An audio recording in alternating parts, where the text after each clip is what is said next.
Αυτός είναι ο απόλυτος καλυμπραδόρος, ο φτηνός. Βλέπετε είναι ένας σωλήνας διαμπερές πέρα-πέρα, ο οποίος έχει ένα κόνο εδώ για τη σφαίρα. Θα καλυμπράρει μέχρι εδώ και μετά από την άλλη μεριά που είναι ίσιος και θα το ισιάξει. Πάμε να δούμε στην πράξη. Είναι η ιδιοκατασκευή. Παίρνουμε τον κάλικα, βάζουμε εδώ.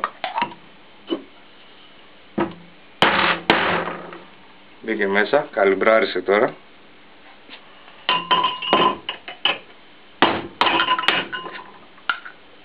Τώρα το βάζουμε από τη δεύτερη μεριά που είναι ίσιο, γιατί έχει καλυμπράρει μέχρι εδώ πέρα. Τώρα καλυμπράρει και το υπόλοιπο.